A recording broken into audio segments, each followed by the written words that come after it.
Welcome to Creepin' It Real. I am Judah. Let's talk about the 2025 horror film known as Bring Her Back. This is brought to us by the Philippou brothers, who also gave us Talk to Me. Had I known that this movie was brought to me by the same people who did Talk to Me, I would have never paid money to see it because I did not like Talk to Me. I thought that every character in that movie was a piece of trash and I didn't care about any of them. In fact, I was rooting for every single one of them to die. I hated it. I mean, people are like, "Oh, you need to check it out. It's so good. It's so interesting and new." And I was just like, I don't care. I really don't care. This movie is whatever. So had I known that it was the same directors, I definitely would not have given this movie a try. But with that being said, I am pleasantly surprised, and I'm glad that I didn't put those two dots together because I did, in fact, enjoy Bring Her Back. I'm going to let you know that I'm going to give this a 7 out of a 10. And if you go back on all of my reviews, I don't think I've given anything higher than a 7. So that's a pretty good review from me. Now, I'm going to try and do the first portion of this review completely spoiler-free. In the end, I'm going to get into some spoilers. I am also going to I'm going to read a review from IMDb from somebody who strongly disagrees with my opinions on this movie. And it's very funny to hear the passion in the people that hate this movie, because I'm not seeing it, but I have that same passion and hate for other movies. And that definitely goes towards the Terrifier franchise. And what kind of makes me laugh is some of these people in the reviews just call Bring Her Back essentially gore porn. And that's why they hate it. And I'm like, if you think Bring Her Back is gore porn, then clearly you have never seen Terrifier, which literally has no artistic value to it whatsoever. So let's check out this trailer. I was going back and forth because this is a new movie. It came out like 8 days ago or something. I was going back and forth on whether I should kill the audio because I'm definitely going to get a copyright claim on this and I'm going to have to fight it. And it's always so annoying. We're going to put you with a foster mom called Laura. You're going to love her. I did want to mention that these two kids here actually are the ages that they play in the movie, which is, I don't know how often that happens, but it seems like they are often way older in real life, playing much younger people, but these two characters are the ages that they play. I did appreciate the cinematography in this movie. This circle right here is incorporated throughout the movie, and I like it. Speaking on that, I really like the design of the poster. I'll throw that up on the screen so you can see it. I just love the symmetry, the colors. I really enjoyed it. Now, some people have a lot of issues with this. They think that the cinematography is trash. They think the story is trash. In fact, they think that there is no story whatsoever. I feel there is a story. I was able to appreciate the characters. I was rooting for these two kids here. And to me, when I put this in comparison to the Talk to Me, who I hated all the characters, and then this, I actually had characters that I did appreciate and root for. So there's that. Oh, welcome to your new home. This is my daughter's room. It is very creepy. This woman, right off the bat, she treats the older brother almost like he's invisible, and she only cares about the younger daughter, which reinforces some aspects of trauma that the older brother had experienced in his life.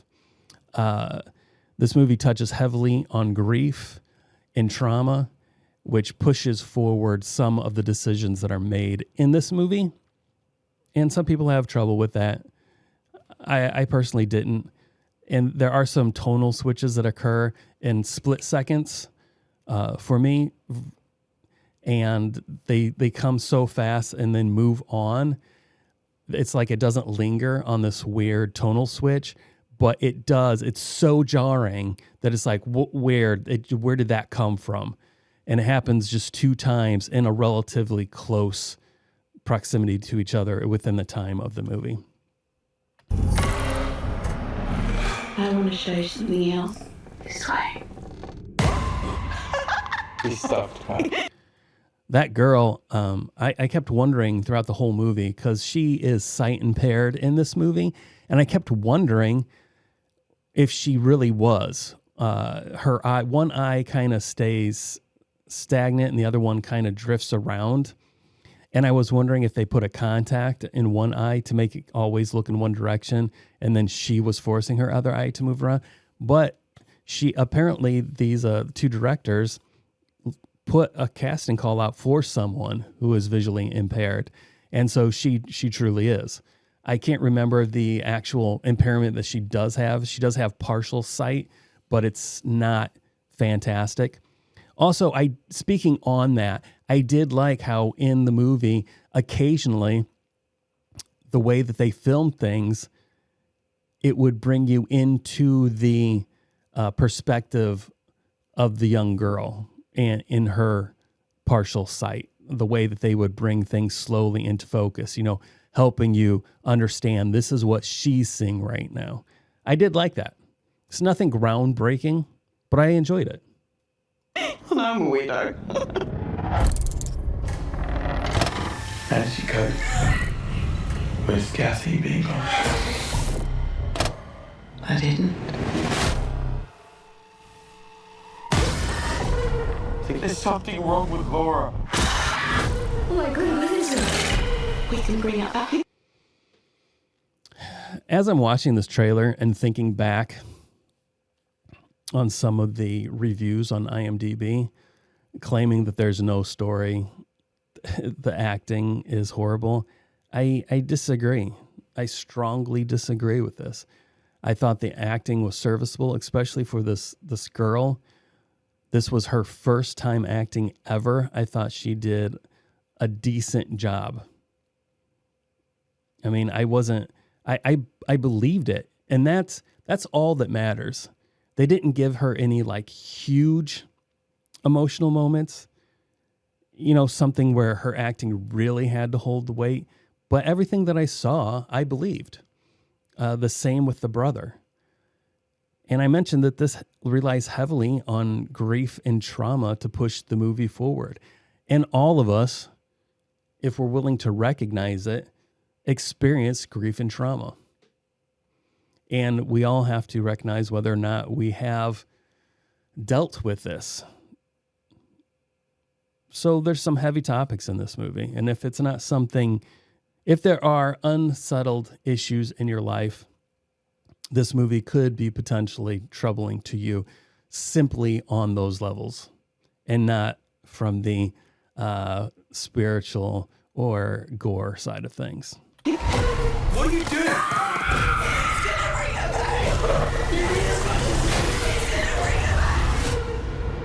Supposed to report how safe and reliable you are.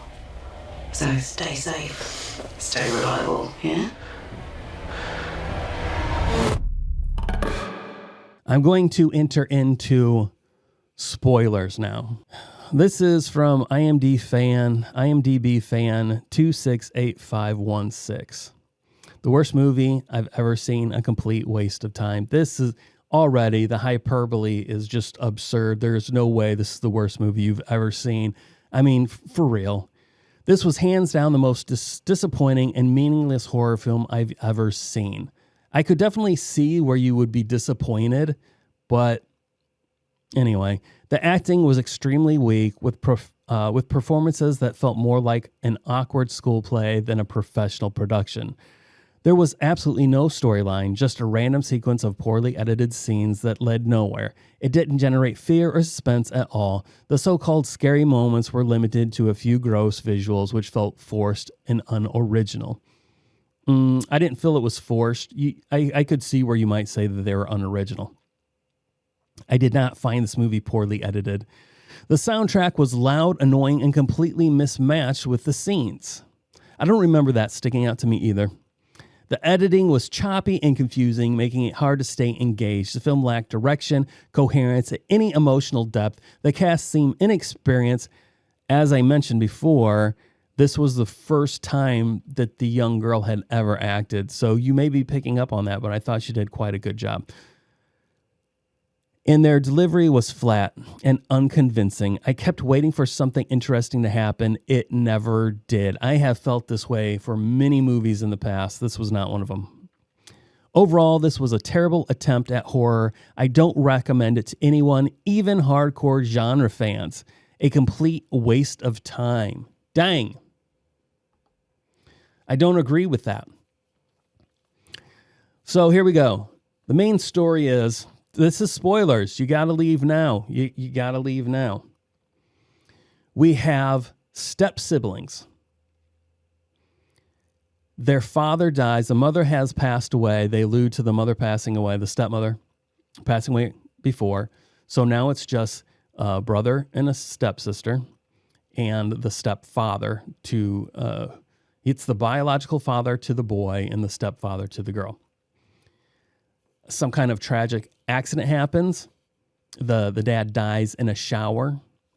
The boy they unlock the door. There's no response. They unlock the door. The dad is on the ground, has a lot of blood and vomit out of his mouth, unresponsive. The boy is in shock, does nothing. The girl, visually impaired, is like, what's going on? What's going on? She finally finds the body and she tries to resuscitate him without success. Then they are put into foster care. The older brother, Andy, is 3 months away from being 18. He would like to apply for, what do they call that? Custody of Piper, his younger sister. But they're like, you're not old enough. When you turn 18, you can see how that goes. So you're going to have to be in the foster system until that occurs. They put them in a home with a woman named Laura, who used to work in this child care center for 20 years. So they just assume, oh, she's a good lady. She's been working in the system for 20 years. We don't need to do background checks or anything. They go to her home. She has another young boy there that she calls Oliver. Now, immediately, you know some stuff is up because this young boy has a weird mark under his eye, which coincides with some found footage that you see displayed in the movie. So you already know something weird is happening. You find out that Laura used to have a daughter that was sight impaired, and she drowned and died. A lot of grief in this movie, a lot of grief, a lot of trauma. You start to understand that Laura has nefarious intents for Piper. She has trapped a spirit inside of Oliver.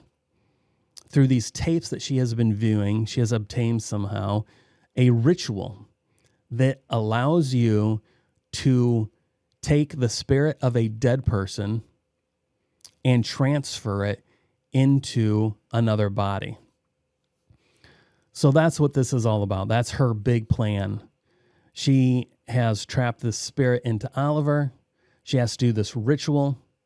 Then Oliver will transfer the spirit of her dead daughter, whose body she has kept hidden in a freezer for years, and will transfer it into the body of Piper.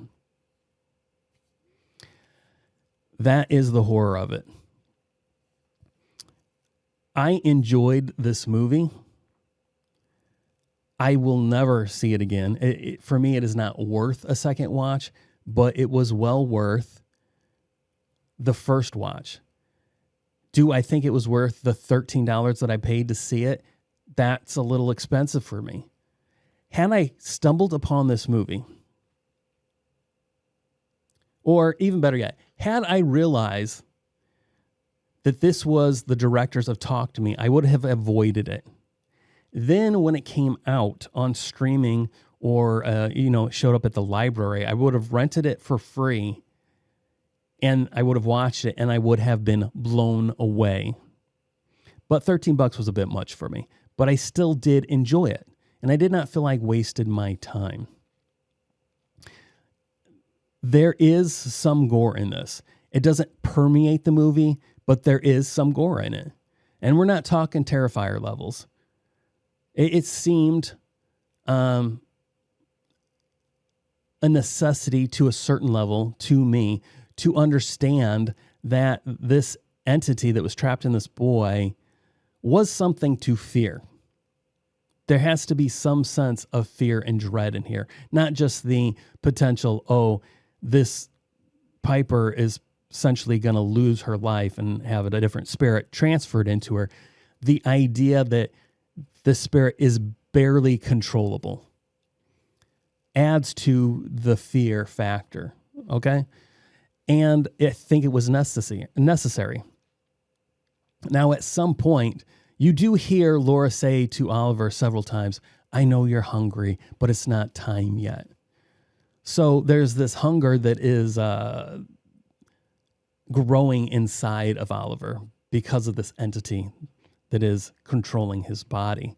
And at some point, Oliver goes on a crazy is it cake stint, and he just starts testing everything and everyone in the house.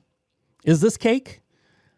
And I'm not going to lie, when this first started, that's exactly went through my head when he started biting things. And there was other people, it wasn't packed, but there was other people there at the cinema, and it was so hard to keep myself from laughing. It's not intentionally funny, but the fact that is it cake ran through my head when he started biting things made me laugh so hard, and I felt embarrassed because it's not funny. The movie, it's not funny, but I felt bad for the people sitting next to me as I'm trying to control my laughter, my snickers that I'm trying to, hide from everybody else in the cinema and not ruin the movie for them. So he starts biting everything and everyone. Things go crazy. Finally, Andy gets some woman to come to the house to recognize that there is some bad stuff going on because there's a lot of gaslighting. Laura has been trying to make Piper and Andy feel like Andy has been hurting Piper at night intentionally. Laura has been peeing in bottles and then dumping the pee onto Andy to gaslight him into thinking that he's peeing himself, that past traumas had not been dealt with. Also so that she can say to the court, Andy is not worth taking care of Piper. It's all very manipulative. It's very frustrating watching this, seeing the love that Andy has for Piper, wanting to protect her, and seeing how Laura is doing everything she can to separate these two. There are some secrets that are revealed that I'm not going to give. Even with the amount of spoilers I have given you, I want to hide things so that you can still have some surprise. The ending was nothing groundbreaking. And as the movie progresses, I don't know if you're like me, you potentially are watching this thinking, how can they end this? Where could they possibly be going? Based on scenarios that have already occurred, how in the world can they end this? I don't know if you're somebody who likes happy endings. I enjoy happy endings. I wish everybody got their happy ending, but we know it's not true. And there are some horror movies that are so horrendous that when you have a happy ending, it's just like, that makes no sense. There is no way possible that could occur. In this movie, there is a sequence of events that you just have to deal with and say, there is no way that this movie can end well. This movie ends with the appropriate emotional tone. That's the best I'm going to tell you. There was a path that they took, they had to stick with it. And they had the appropriate emotional ending. Will it be satisfying to everybody? No. But it was not jumping the shark. And it wasn't, it was appropriate. That's the best I can say. You should not skip this movie, in my opinion. There are going to be some people out there, like the review, the IMDb fan, 268516, who thinks it's a total waste of time and nobody should go and see it. And again, I have to mention that I definitely felt the same way about Talk to Me, so I understand where they're coming from. But this one, I think, is something that you should at least wait till streaming, watch a little bit of it, and it's okay to shut off the movie and walk away. It's okay. I give you permission to start the movie, make the decision, this movie sucks, and walk away. But from my perspective, one-time watch only, it was well worth it. I enjoyed it. And I would not tell somebody to not see it unless I knew very specifically the kind of horror movies that they enjoy. Like if they are averse to all gore, then don't do this, because there are some very disturbing scenes in this movie. And if you appreciate, if comedy horror is, what you really enjoy, again, this is not comedy. This is just horror and emotional horror. And I have said in the past, when you try to do serious horror, I'm going to be way more judgmental than if you're a comedy horror. I'm going to be so much more lenient with my sarcasm and nitpicking. In comedy horror, when you try to pull off a serious horror movie, you have to make sure you bring your A game, because it will fall apart. And there are definitely some times, like I mentioned, that there was some tone choices that were jarring, going from one tone to another and then right back to the original tone. Very jarring. Other than that, it was a solid movie. I give it a 7. Thanks for watching. I'll see you next time.